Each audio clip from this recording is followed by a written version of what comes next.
தேவனுடைய நாமத்திற்கு மகிமை உண்டாகட்டும். அப்போஸ்தலனாகிய பவுல் மறுபக்கம், அப்போஸ்தலனாகிய பவுலின் மறுபக்கம் என்ற தலைப்பிலே இரண்டாம் பாகமாக, இரண்டாவது நம்பராக, விபச்சாரம் செய்த ஒரு விசுவாசியை பகிரங்கமாக சபையை விட்டு அவனை துரத்துங்க என்று பகிரங்கமாக சபையை கண்டிக்கிறான் பவுல். அப்போஸ்தலனாகிய பவுலின் மறுபக்கம் என்ற தலைப்பில் இரண்டாம் பாகமாக, இரண்டாவது நம்பராக, சபையில் விபச்சாரம் செய்த விசுவாசியை பகிரங்கமாக சபையை விட்டு அவனை புறம்பாக்குங்கன்னு சொல்லி பகிரங்கமாக எச்சரிப்பு கொடுக்குறான் அப்போஸ்தலனாகிய பவுல். 1 கொரிந்தியர் 5 அதிகாரத்தில் உள்ள காரியங்கள் நம்ம எல்லாருக்கும் தெரியும். உங்களுக்குள்ளே விபச்சாரம் உண்டென்று பிரசித்தமாய் சொல்லப்படுகிறதே, ஒருவன் தன் தகப்பனுடைய மனைவியை வைத்து கொண்டிருக்கிறானே, அது அஞ்ஞானிகளுக்குள்ளும் சொல்லப்படாத விபச்சாரமாக இருக்கிறது என்று. அஞ்ஞானிகள்லாம் உலகத்தான் அர்த்தம். மத்தேயு 6 அதிகாரத்தில் 32 இவைகள்லாம் அஞ்ஞானிகள் நாடி தேடுகிறார்கள் இருக்கு இல்லையா. அதே இது லூக்கா 12:30 இவைகளெல்லாம் உலகத்தார் நாடி தேடுகிறார்கள்னு சொல்லி அங்கே லூக்காவில் விளக்கம் போட்டிருக்கு. அஞ்ஞானிகள்லாம் உலகத்தார்கள்னு அர்த்தம். உலகத்தார்கள் என்றால் மாம்சத்தின் இச்சை, கண்களின் இச்சை, ஜீவனத்தின் பெருமை, இதெல்லாம் பிதாவினால் உண்டானது இல்லாமல் உலகத்தினால் உண்டானதுன்னு 1 யோவான் 2:16 இருக்குது. அப்போ உலகத்துக்கு ஒத்த வேஷம், பிரபஞ்சத்துக்கு ஒத்த வேஷம் தைக்கிறவங்க தான் சரீரத்தை இச்சைகளோட, உலக இன்பங்களோடு, விபச்சாரிகளே, உலக சிநேதம் தேவனுக்கு விரோதமான பகை என்று அறியீர்களா? உலகத்துக்கு சிநேதமாக இருக்கிறவன் தேவனுக்கு பகஞ்சனாக இருக்கான்னு சொல்லி யாக்கோப்பு 4:4 உள்ளது உங்களுக்கெல்லாம் தெரியும். இப்படி உலக சிநேதத்தில், உலக இன்பங்களில், உலக விபச்சாரங்களில், உலக பாரம்பரியங்களில், உலக இச்சைகளில் சர்வசாதாரணமாக மேலை நாடுகளில் விபச்சாரம் சர்வசாதாரணமாக நடக்குது. 2 மனைவி, 3 மனைவி, 4 மனைவி, 5 மனைவி குறையாமல் பகிரங்கமாக வச்சுருக்கான். கள்ள தொடர்புகள் ஏகப்பட்ட விபச்சாரங்கள், அது வேறு. அவன் ஒரு பாஸ்டர் சபைக்கு. இப்படி வெளிநாடுகளில் அது ஒரு கூச்சமாகவே, ஒரு பாவமாகவே தெரியாது. மதுபானம் குடிக்கிறது, விபச்சாரம் பண்ணுறதெல்லாம் டீ குடிக்கிற மாதிரி. நம்ம இந்தியா கொஞ்சம் பரவாயில்லன்னா இப்போ இதுவும் அந்த மாதிரி மாறிக்கிட்டு வருது. உலக காரியங்களில் அப்படி இருந்துட்டு போட்டோம். அதான் யூதர்களை பார்த்து சொன்னார், விபச்சார சந்ததியார் அடையாளத்தை தேடுறாங்கன்னு. சந்ததியே விபச்சார சந்ததின்னு சொன்னார். அந்த அளவில் உலகம் முழுவதும் பொல்லாங்கனுக்குள்ளே கிடக்கு 1 யோவான் 5:19 படி. ஆகவே பிசாசுடைய கண்ட்ரோலில் இருப்பதுனாலே வேசித்தனம், விபச்சாரங்கள், கூத்தாடும் பயங்கரமாக இருக்கும். உலகத்தை நம்ம சீர்திருத்தத்துக்கு நம்மளால் முடியாது. அதிலிருந்து ரட்சிக்கப்பட்டு வேறு பிரிக்கப்பட்டு பரலோகத்துக்கு ஆயத்தமாகிற சபையை குறித்து தான் இங்கே பவுல் இங்கே எச்சரிக்கிறான். உலகத்தாரோடு கலந்துருக்கக்கூடாதுன்னு நான் எவ்விளைவும் எழுதலை. அப்படின்னா உலகத்தை விட்டே நீங்கள் போக வேண்டியதாக இருக்குமேன்னு சொல்லி பவுல் சொல்கிறான்ல. அப்போ அது அந்த இதே இல்லை. உலகத்தை எத்தனையோ பேர் இருக்கான்னா அதை போய் திருத்துறதா நம்ம வேலை? வீதியில் குப்பை இருக்குது, வீட்டில் குப்பை இருக்குது. வீட்டில் உள்ள குப்பையை பெருக்கி சுத்தம் பண்ணுறதால நம்ம வேலையாக இருக்கே தவிர வீதியெல்லாம் நாடெல்லாம் சுற்றிக்கிட்டு இருக்க முடியுமா? அதுக்கு தனியாக ஆட்கள் நியமிக்க, அது அந்த அந்த ஆளுக்கு தனியாக இருக்காங்க. நம்ம நம்ம வீடை சுத்திகரிக்கணும். நம்ம வீடு தான் நம்ம வீடுன்னு சொல்கிறது ஆவிக்குரிய வகையில் சபை.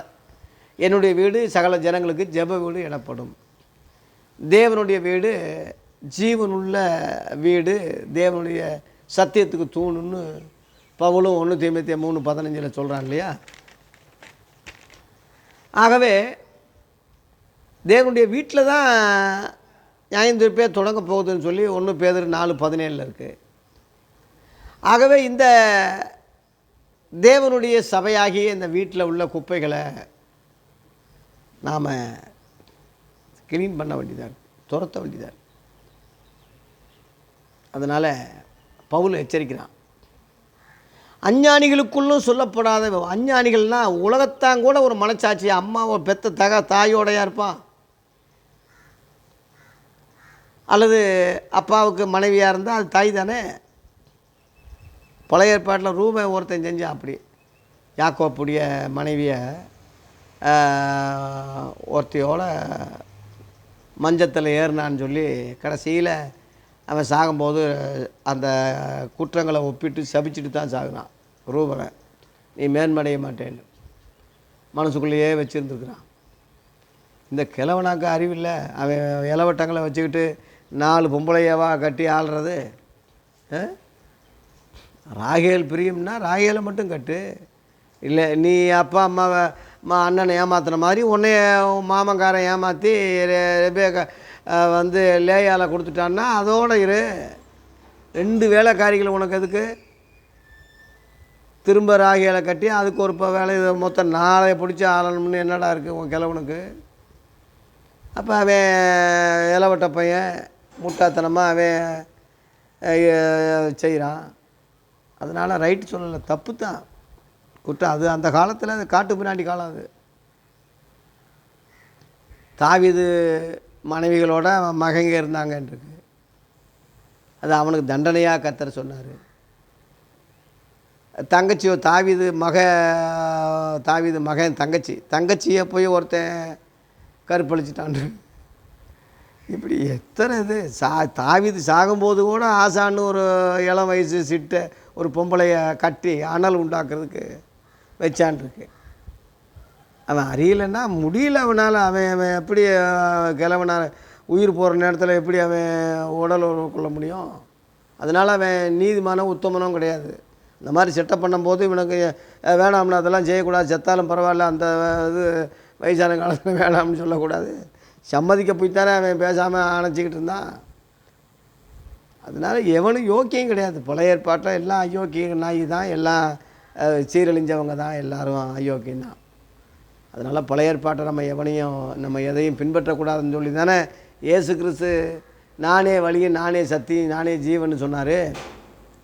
இவர் தான் நம்ம கோல் மாடல். இவரால் நியமிக்கப்பட்ட ஆதி அப்போஸ்தலர் தான் நமக்கு வழிகாட்டிகள். அவங்க சபையை எச்சரிக்கிறாங்க.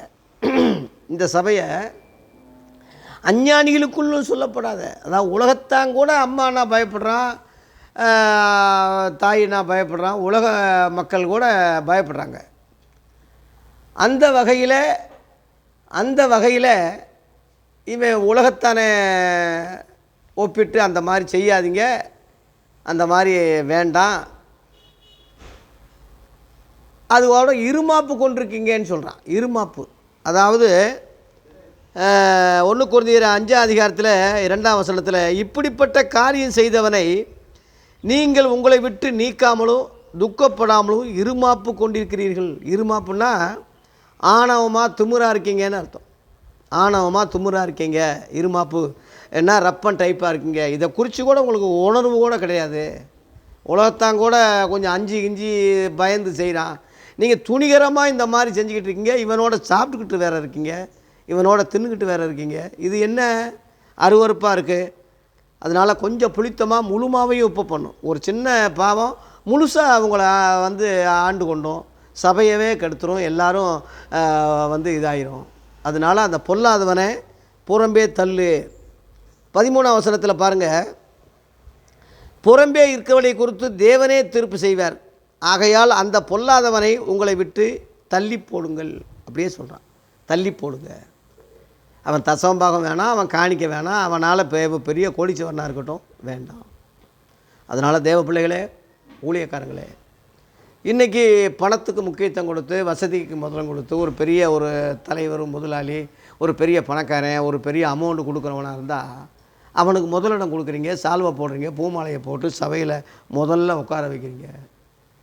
இன்றைக்கி உள்ள ஊழியர்கள் அப்படித்தானே இருக்கான். ஒரு அரசியல் வந்தால், ஒரு வக்கீல் வந்தால் அவனை உட்கார வச்சு மாலை போட்டு அவனை கொண்டாடுறீங்க.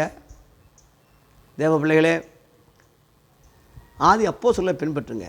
நான் கிறிஸ்துவை பின்பற்றுவது போல் என்னை நீங்கள் பின்பற்றுங்கன்னு 1 கொரிந்தியர் 11:1 சொன்னான்ல, அதுதான். அந்த அப்போஸ்தல உபதேசத்தை பின்பற்றும் போது, அந்த ஆதி நிலைமைக்கு வரும்போது, ஏதோ பூவோடு நாரும் சேர்ந்தால் நாரும் மனம் பெறும். கொஞ்சமாகிலும் நம்ம உணர்வடைஞ்சு சரியான உபதேசத்துக்கு வருவோம் என்பது தான் அடியனுடைய தாகம். நான் அந்த நிலைமைக்கு வந்துட்டேன்.